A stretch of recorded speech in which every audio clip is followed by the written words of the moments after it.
본 내용 진행하기 전에 잠시 이제 안내 말씀드리게 된다면, 경제지표 스토리텔링의 모든 내용은 저작권법의 보호를 받습니다. 상업적 목적, 개인적 목적의 블로그 게재와 유튜브 방송 등을 통한 무단 도용 및 전제 재배포를 금한다는 점 안내 말씀드리도록 하겠습니다. 먼저 오늘 첫 번째 내용, 게임스톱. 버티기만 하면 땀나도록, 전문 용어로 쓰면 안 될 것 같아서 땀나도록 버티기만 하면 팔자를 뒤바꿀 수 있는 그 가격대 다시 보여줍니까? 무슨 내용이냐면, 여기에 이제 언론에 보도된 내용이에요. 그래서 미국 경제신문인 월스트리트 저널이 15일 최근 뉴욕 증시를 뒤흔들었던 게임 소매업체 게임스톱의 투자자들을 추적 보도했다. 보게 되면 여기에 이제 그 필리핀계 이 버가라는 게임스톱에 투자를 하려고 2만 달러의 신용대출을 받았대요. 그래서 그 2만 달러의 연금리는 11.19%. 이게 신용이 안 좋은지 금리가 굉장히 높네요. 이와 같이 이제 신용대출을 받아서, 투입을 했는데, 당시 이 대출받은 2만 달러를 집어넣을 때 게임스톱의 주가는 234달러, 현재는 80% 급락한 52달러. 이렇게 되면 개인 투자자들은 감성적인 마케팅 어구에 휩싸였거나 또는 기술적 분석 외에 이 가치 분석을 할 줄 모르는 개인 투자자들은 보통 들고 있는 경우가 많아요. 우리도 2020년 3월 20일 이후에 글로벌 금융시장은 상승 추세가 만들어지기 때문에 인버스 2배수 상품을 들고 있을 시기가 아니라는 것을 공유해 왔음에도 불구하고, 제 기억으로는 여름이 넘은 가을이 2020년 가을에도 제가 3월서부터 인버스 2배수를 들고 와서 지금 손실이 어마무시합니다. 어떻게 해야 됩니까? 라고 고민을 말하시는 분들을 직접 경험을 한 바가 있죠. 그러한 케이스라고 생각이 되게 돼요. 손실이 너무 크니까 그냥 들고 있는 것 같죠. 근데 들고 있더라도 글로벌 경제의 방향성에 부합이 된다면, 시간을 추가로 투입하게 된다면 다시 원금을 회복하고 수익도 낼 수 있게 되지만, 이 게임스톱은 그렇지가 않죠. 근데 여기 있는 이 버가라 씨라는 사람은 매도하지 않은 채 버틸 계획이란 게 이 분의 계획이라고 합니다. 매달 받는 급여로 대출 원리금을 갚아 나갈 예정이라고 하죠. 그래서 언젠가는 그 가격대가 돌아오게 되겠지. 그래서 게임스톱 지난 공개 방송에서 얘는 이제 공유를 하지를 않았죠. 이 최종적으로 변경된 얘는 이제 공유를 했었죠. 그래서 게임 스톱의 주식 가격의 수명주기로 나타나게 됐어요. 어떠한 경제 지표의 지표값이던 어떠한 기업의 주가 지수건 이와 같이 태동기, 성장기, 성숙기, 쇠퇴기로 구성되는 수명주기를 갖게 돼요. 이 수명주기라는 것은 낯선 외계어가 아닌 반도체의 기술 수명주기가 짧아지고 있다. 스마트폰의 제품 수명주기가 짧아지고 있다. 농심, 먹는 것과 같은 식품은 제품 수명주기가 굉장히 길다. 그래서 삼성전자가 반도체로 돈을 많이 번다고 삼성전자가 농심보다 더 뛰어나다라고 여길 수는 있지만, 농심은 하나의 제품의 제품 수명주기가 엄청 긴 반면에 삼성전자는 제품 수명주기, 기술 수명주기가 굉장히 짧기 때문에 리스크에 더 많이 노출되어져 있다. 그래서 혁신적인 경영 철학을 가진 경영자의 헌신이 더 필요한 기업이 삼성전자가 된다는 것을 알 수가 있죠. 그와 같은 내용 속에서 살펴보는 이 수명주기예요. 이미 보편적으로 통용되고 있는 타당성과 신뢰성이 검증된 사회과학에 속하는 방법론이죠. 그렇기 때문에 사회과학에 속하는 철학에 인간의 생로병사의 개념도 동일하게 적용이 되게 돼요. 어떠한 경제지표고 어떠한 기업의 주식가격이든 간에 태동기를 넘어서게 되면 최종 쇠퇴기까지 진행이 되게 되는 상승세기가 만들어지게 되죠. 그리고 쇠퇴기에 도달하게 되면 소멸하는 것이 아닌 새로운 생애를 만들기 위해서 태동기로 출발했었던 태동기로 귀향하는 불교의 윤회 과정이 진행되게 돼요. 게임스톱의 수명주기를 보게 되면 이미 2010년을 넘으면서 2013년도에 태동기로 완전히 귀향을 하게 되면서 윤회 과정이 종료가 되게 됐죠. 2013년 이후에 다시 태동기를 넘어서면서 이 수명주기의 중간에 붉은 선으로 색칠한 평균 상승 속도를 의미하는 경유지까지의 1차 상승이 진행이 되게 됐어요. 근데 이제 문제는 1차 상승 이후에 일정 기간 휴지기를 갖게 되는데, 휴지기를 갖는 과정 속에서 2016년이 넘으면서부터 매출을 비롯한 주요한 게임스톱의 실적을 나타내는 지표의 값들이 침체되는 현상이 나타나게 되고, 이에 따라서 이에 연동돼서 주식 가격도 기존에 만들어져 있었던 게임 스톱의 수명 주기를 하향 이탈하는 현상이 나타나게 돼요.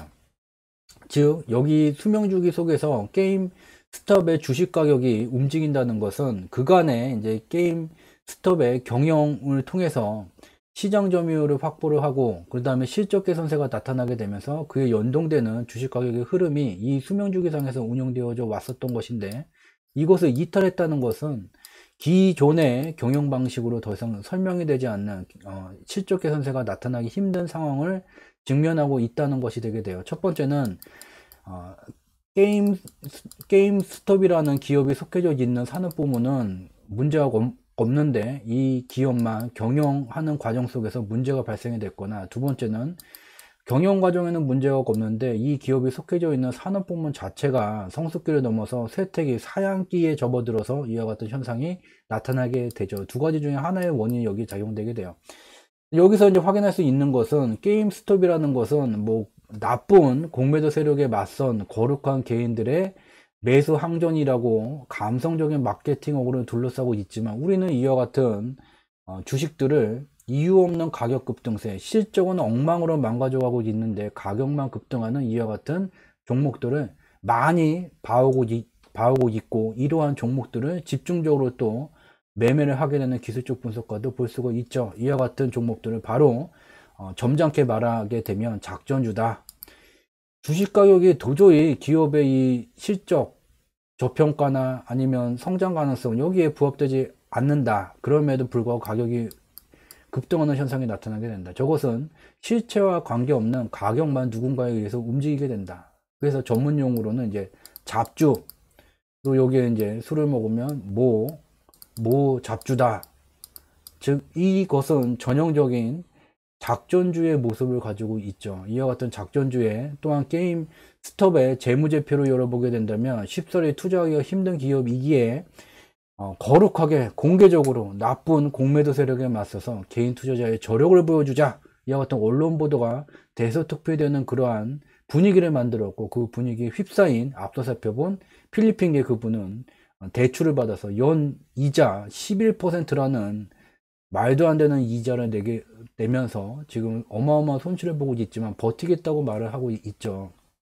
얘가 결국은 과거와 같은 상승세를 다시 보여줄 것인가, 게임스톱의 이전의 경영 성과가 그대로 계속해서 나타난다고 하더라도 게임스톱의 주식 가격은 원래대로라면 이 쇠퇴기까지의 상승 한계를 갖고 있는 거죠. 그렇기 때문에 이 게임스톱을 제대로 분석만 하더라도 지금 저것을 계속 갖고 버틴다고 한들 딱히 답이 나올 수 없는 그러한 작전주, 잡주라는 것을 알 수가 있게 되죠. 저희가 공개방송을 진행하는 방식인 지표를 통해서 특정 경제현상을 분석하고 또 원인과 결과 분석으로 검증하는 방식이 매우 어렵고 낯설게 느껴질 수가 있죠.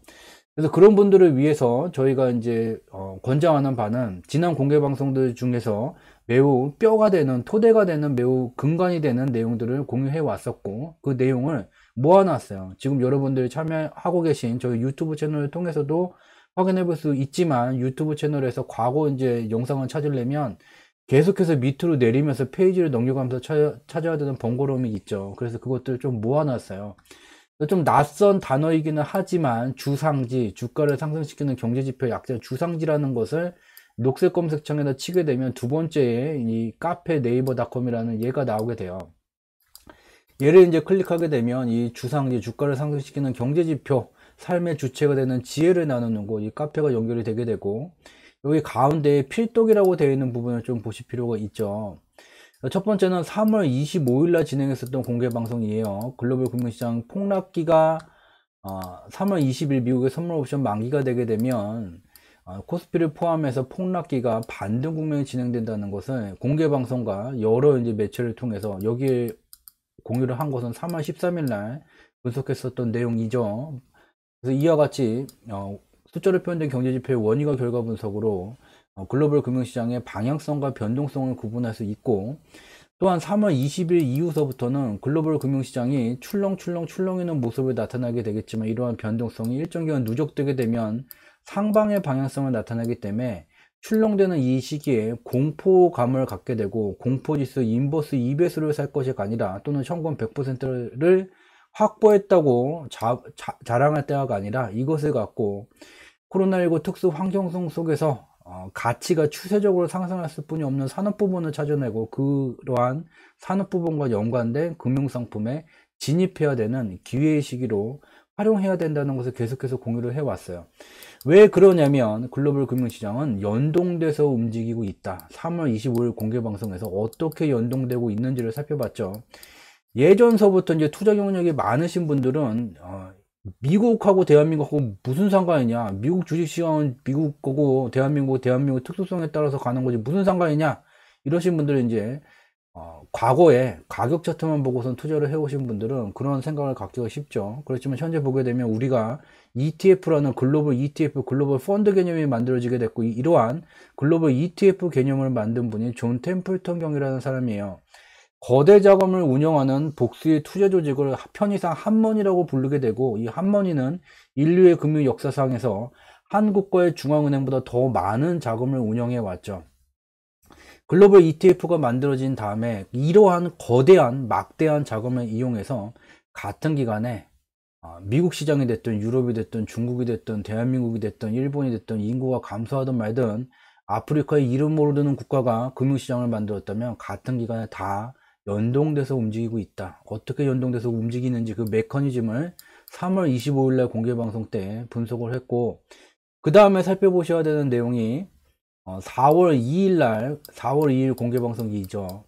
이러한 글로벌 금융시장의 변동성이라는 창을 휘두르는 한머니에 맞서서 미국의 중앙은행 글로벌 유동성의 근간이 되는 미달러 유동성의 증감을 조절할 수 있는 유일한 절대 반지를 가진 곳 미 연준이 드디어 절대 반지를 손가락에 끼고 무언가를 하고 있죠. 따라서 이와 같은 소리 없는 창과 방패의 전쟁, 어떠한 일들이 우리가 모르는 사이에 어떠한 일들이 진행되어져 오고 있는지를 분석한 내용, 그리고 마지막으로 6월 12일 날 공개방송 자료인데, 숫자로 표현된 경제지표의 원인과 결과 분석을 할 수 있다면, 또한 분석했던 분석 결과를 인과 분석을 통해서 다시 검증할 수 있다면, 우리가 살아가고 있는 글로벌 금융시장과 글로벌 경제는 구분되는, 네 가지의 구분되는 장세로 나눌 수가 있다.